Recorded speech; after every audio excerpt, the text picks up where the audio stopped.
Hello दोस्तों, तो आज हम समझने वाले हैं देखिए एनीलिंग और उसकी टाइप्स के बारे में। मैंने पहले भी आपको ना वीडियोस में समझाया है कि एनीलिंग क्या होता है। बहुत इजी सा आपको एग्जांपल दिया हुआ है वीडियोस में। आई होप कि वहां पे आपको समझ आ गया होगा। फिर भी मैं आपको थोड़ा सा डिस्कस करना चाहता हूँ। देखिए एनीलिंग क्या होता है कि जब हम किसी, मान लीजिए स्टील है हमारे पास, किसी मटेरियल को हम गर्म करते हैं और जब उसको ठंडा करना है तो हम उसको ठंडा करेंगे फर्नेस के अंदर ही। फर्नेस के अंदर गर्म किया, उसको फर्नेस के अंदर ही ठंडा करने दिया, तो उसके कारण उसके अंदर जो स्ट्रेसेस होती हैं वो रिलीव हो जाती हैं। मान लीजिए मेटल है, मेटल के ऊपर आपने कोल्ड वर्किंग की, जैसे मैंने वीडियो में आपको समझाया हुआ है। तो कोल्ड वर्किंग जब आप करते हो तो वहां पे क्या होता है कि वो बहुत ज्यादा स्ट्रेच हो जाती है, उसके अंदर स्ट्रेसेस आ जाते हैं। उसको रिलीव करने के लिए हम एनीलिंग करते हैं। ओके, आई होप कि ये चीज आपको पता होगी। अब मेन जो हमने बातें करनी है वो है इसकी टाइप्स के बारे में। थोड़ा सा एनीलिंग की भी डेफिनेशन भी लिखें और इसके बारे में थोड़ा सा लिखेंगे, ठीक है। तो यहां पे हम चलते हैं और यहां पे देखेंगे एनीलिंग के बारे में। तो एनीलिंग इन जनरल क्या कहते हैं? Involve heating to predetermined temperature. पहले से हमने डिसाइड कर रखा है। होल्डिंग एट दिस टेम्परेचर, उसी टेम्परेचर पे होल्ड करेंगे। And finally cooling at very slow rate, बहुत ही स्लो रेट पे हम इसको ठंडा करेंगे। The temperature to which steel is heated and holding time are determined by various factors such as chemical composition, steel size, shape of steel component and final properties desired. मतलब ये कह रहा है कि किस टेम्परेचर पे और कितने टाइम के लिए आपने हीट अप करना है और किस कूलिंग रेट पे करना है, ठीक है। कूलिंग रेट कैसा होना चाहिए, ये सब कुछ किस पे डिपेंड करेगा कि केमिकल कंपोजिशन कैसी है, साइज कैसा है, ये बहुत सारी चीजें जो हम मैटर करेंगी। तब आप एनीलिंग डिसाइड कर सकते हैं कि इस तरह की होगी, ठीक है। सिंपल सी बात। नेक्स्ट करते हैं ऑब्जेक्टिव। ऑब्जेक्टिव क्या है एनीलिंग का? सबसे पहले लिख लीजिए, ये सारा कुछ आपके लिए मैंने इसलिए लाया हूं तो कि आप लिख सकें इन चीजों को। तो पहले लिख लीजिए टू सॉफ्टन द मेटल, हम सॉफ्ट बनाना चाहते हैं मेटल को, हार्ड नहीं करना चाहते हैं। एनहांस मशीनिबिलिटी एनहांस करना चाहते हैं, अच्छी करना चाहते हैं। नेक्स्ट रिफाइन ग्रेन साइज को रिफाइन करना चाहते हैं। मैंने आपको पहले भी जैसे बताया कि ग्रेन्स जो है बड़े बड़े होते हैं और प्रॉपर तरीके से नहीं लगे होते, तो हम क्या कर देते हैं उसके ऊपर नीलिंग करते हैं। उसके कारण हमारे पास क्या होगा, इसके ग्रेन साइज जो होंगे वो रिफाइन हो जाएंगे, अच्छे बन जाएंगे हमारे पास।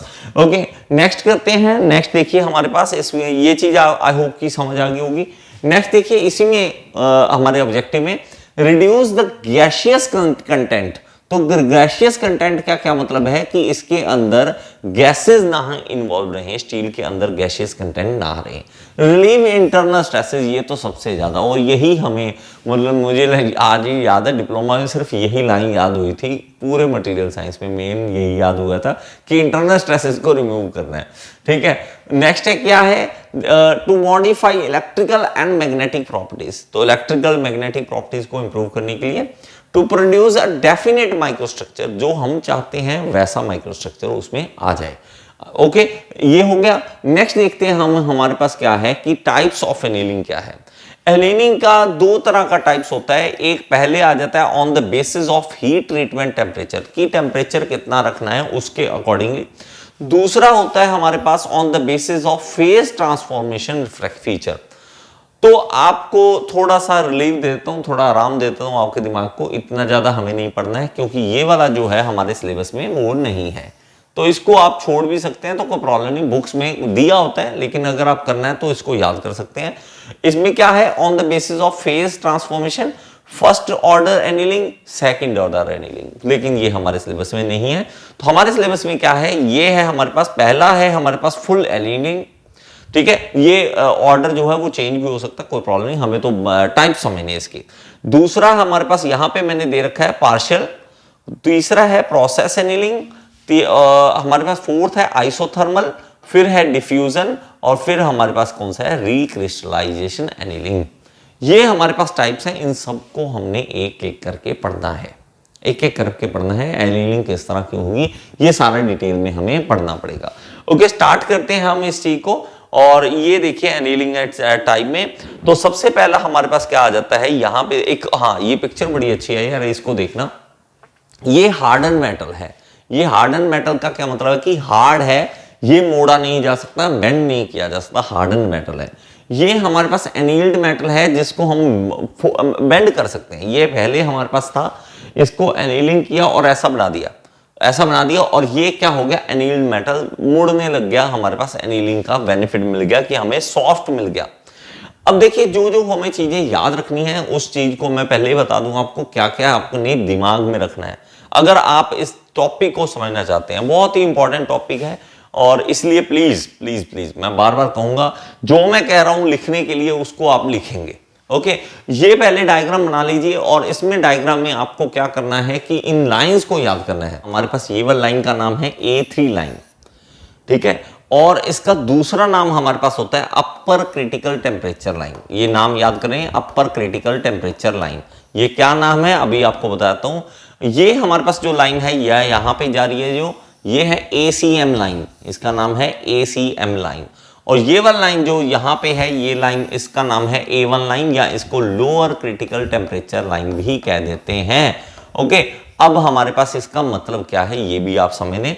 देखिए, हमारे पास इसका मतलब ये है कि जब हमने इसका स्ट्रक्चर चेंज करना है, माइक्रो स्ट्रक्चर चेंज करना है, मैंने आपको आयरन कार्बन डायग्राम में समझाया था कि हमारे पास देखिए अल्फा से बीटा में जाता है, ठीक है, अल्फा से गामा में जाता है, सॉरी, और ये जो जाता है इसके दौरान हमारे पास क्या होता है, यहाँ पे मैं इसको यहाँ पे बना के दिखाता हूँ थोड़ा सा एक बार फिर से, और यहाँ पे इस तरह से मैंने आपको लाइन बना के दिखाई थी, यहाँ से ये देखिए, ठीक है, ये यहाँ से बना के दिखाई थी, ये है गामा और ये है हमारे पास अल्फा। अल्फा से जब गामा में हमने एंटर करना है तो उसके लिए पहले इस लाइन को क्रॉस करना पड़ता है हमें, इस लाइन को, ठीक है, उसके बाद आगे वाली लाइन को क्रॉस करना पड़ता है। देखिए, इस लाइन को क्रॉस करने का मतलब क्या है कि हम इस टेम्परेचर यहाँ पे है अभी, इसको क्रॉस करके अल्फा से अब गामा में जा रहे हैं। देखिए, यहां से जा रहे हैं। अब ये क्या कर रहे हैं कि इसको पार करना स्टार्ट करोगे तो इसका मतलब है कि आपने धीरे धीरे अब ट्रांसफॉर्मेशन इसमें आनी स्टार्ट हो गई है, रिक्रिस्टलाइजेशन स्टार्ट हो गई है, इसका क्रिस्टल चेंज होने स्टार्ट हो गया है। लेकिन जब इसको क्रॉस करोगे मींस आपने सारा का सारा क्रिस्टल चेंज कर दिया। एक करना स्टार्ट किया और एक कर दिया, दोनों में डिफरेंस है ना। तो इतना टाइम जो बीच में ले रहा है, ये टाइम, इसीलिए दो लाइन हमारे पास बनती है, एक होती स्टार्ट की लाइन, एक होती फिनिशिंग लाइन। जो भी रेस भी दौड़ते हो तो ये भी होता है ना कि स्टार्टिंग लाइन होता है, एक फिनिशिंग लाइन होता है। तो स्टार्टिंग क्रिस्टल की चेंज होना स्टार्ट हो गया और यहां पर जाके खत्म हो गया। तो हमें इस लाइन को याद रखना है, लोअर क्रिटिकल टेम्परेचर लाइन, और इसका अपर क्रिटिकल टेम्परेचर लाइन, इसका नाम याद रखना है। प्लीज इसको याद कर लें, ठीक है। नेक्स्ट करें। अब हमारे पास जो लाइन चलेंगी वो धीरे धीरे आपको सारी समझनी है। ओके, जो जो मैं आपको फोटोज दे रहा हूं वो भी आपने ध्यान से देखना है इन सारी चीजों को। देखिए, हम जो करेंगे वो सिर्फ करेंगे 2% कार्बन तक का। आयरन कार्बन डायग्राम अगर देखोगे तो आपको पता है कि बहुत ज्यादा आगे तक होता है, वो 6% तक भी हम दिखा देते हैं उसे, 6.5% तक भी दिखाते हैं। लेकिन कार्बन यहाँ पे सिर्फ 2% कार्बन तक दिखाया गया है, क्योंकि इसकी ज्यादा स्टील होता भी नहीं है। स्टील की बारे में बातें करनी है, इसलिए हमने 2% कार्बन तक का ही दिखा रखा है। तो इसमें भी हमारे पास देखेंगे तो ये लाइंस वही सब कुछ दिखा रखा है कि यहाँ पे फेराइट है, ये देखिए, ठीक है। इसमें हमारे पास फेराइट, और यहाँ पे ये वाला लाइन है, ये जो लाइन मैंने आपको बताई, ओके, और इसके बाद ये वाला लाइन है, ये वाला लाइन है, और यहाँ पे हमारे पास एक लाइन यहाँ पे आएगी, ये वाला लाइन आएगी, ठीक है। इसमें भी आप देख सकते हो, यहाँ पे लाइंस का नाम जो है अब यहाँ पे भी दिया हुआ है। ओके, अब हमने जो बातें समझनी है वो देखते हैं आगे। नेक्स्ट देखते हैं, एक एक पिक्चर को क्लियर करूंगा, धीरे धीरे सब कुछ होगा, डोंट वरी। और ये सबसे ज्यादा इंपॉर्टेंट पिक्चर है, यहाँ पे ये वाली पिक्चर सबसे इंपॉर्टेंट है। देखिए, कहां पे गर्म करना है और कितना गर्म करना है किसी चीज को, ये बहुत ज्यादा जरूरी है। आप ऐसे नहीं कह सकते कि मान लीजिए मैं कहूंगा यार फुल एनीलिंग कर दो गर्म, कितना गर्म, कौन सा स्टील, कहां तक गर्म करूं, ऐसे एग्जैक्ट बताना होता है आपको। अगर आपको ये चीज समझ आ गई कि ये क्या लाइन थी, अपर क्रिटिकल टेम्परेचर लाइन, ये क्या थी हमारे पास, अपर क्रिटिकल टेम्परेचर लाइन। ये कौन सी थी, लोअर क्रिटिकल टेम्परेचर लाइन।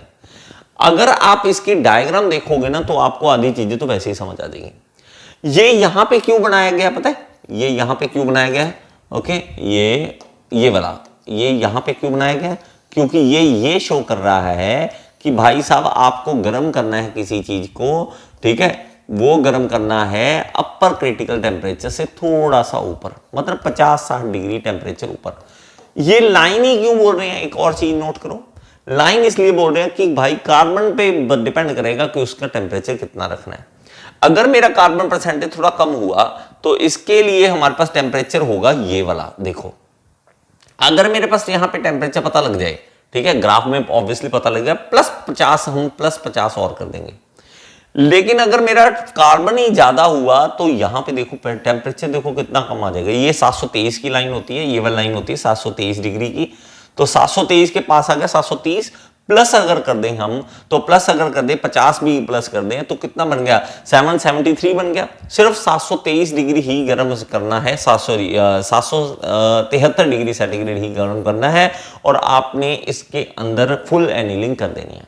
इस अगर कार्बन परसेंटेज ज्यादा हुआ तो ये लाइन जो होती है, ये वाली लाइन, ये बहुत इंपॉर्टेंट है, ये होती है हमारे पास 0.8% कार्बन की, 0.8% कार्बन की, ये बहुत इंपॉर्टेंट है। अभी मैं आपको रीजन बताता हूं कि रीजन क्या है, इसका रीजन अभी बताता हूं।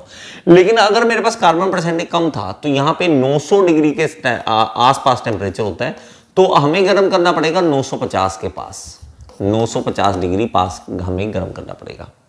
30 से 50 डिग्री ऊपर थोड़ा सा लाइन बना दी और ये लाइन यहां तक की है, देखो आगे नहीं जा रही। ये वाली फुल एनीलिंग वाली लाइन जो है वो सिर्फ यहां तक है, मैं इसको दिखा भी देता हूं, ये देखिए सिर्फ यहां तक है।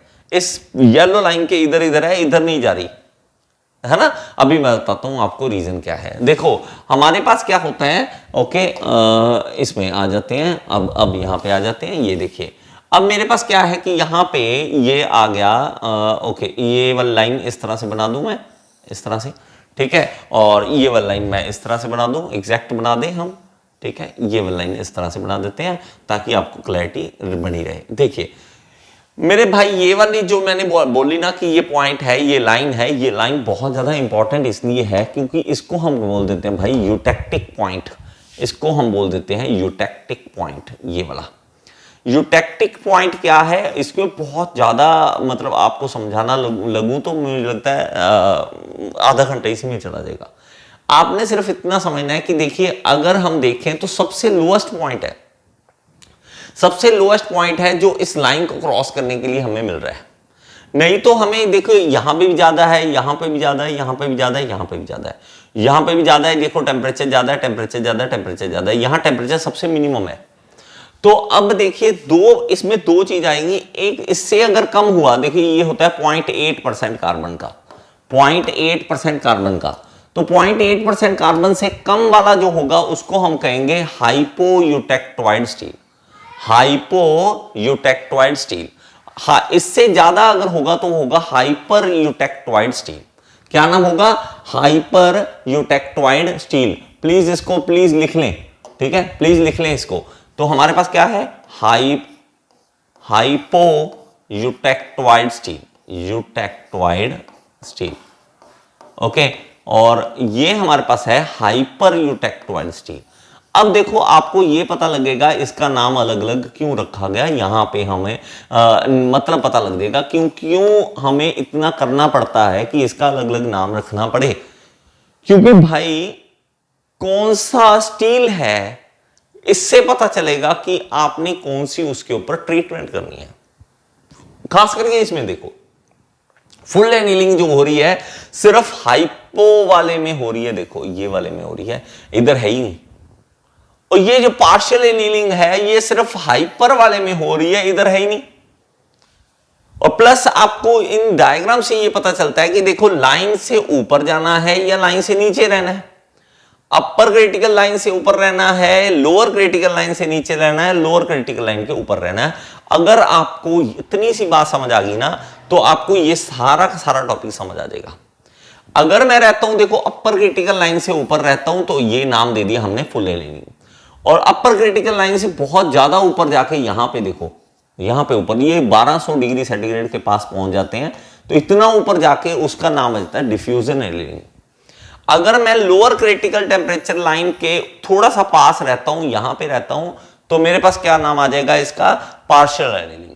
अगर मैं इससे कम रहता हूं और प्लस हाइपर वाले में रहता हूं, देखो हाइप इधर नहीं जा रहा, हाइपर वाले में, और इसकी परसेंटेज भी फिक्स होती है, हमें शुक्र है ये इतना नहीं पढ़ना पड़ता। इसकी परसेंटेज भी फिक्स होती है कि यहां से यहां तक का परसेंटेज कार्बन वाले पे ये कर सकते हो आप, इसमें नहीं। इसमें देखो 0.8 से यहां 2% तक कर सकते हो। इसमें देखो यहां नहीं बनाया, ये यहां नहीं बनाया, यहां नहीं बनाया, क्यों बनाया? यहां पे हमें कार्बन की परसेंटेज भी फिक्स है, इस पे आप प्रोसेस एनीलिंग कर सकते हो, इससे ज्यादा नहीं कर सकते हो। यहां पे हमारे पास देखो रिक्रिस्टलाइजेशन एनीलिंग है, ये यहीं पे बनी है, यहां क्यों नहीं बनाई? इसीलिए नहीं बनाई क्योंकि इस पे एप्लीकेबल नहीं होती। ये बात अगर आपके पल्ले पड़ गई, आपके दिमाग में आ गया कि मैं क्या समझाना चाहता हूं, तो भाई टॉपिक खत्म हो गया, और किसी को भी आप समझा सकते हो मतलब क्या है इसका।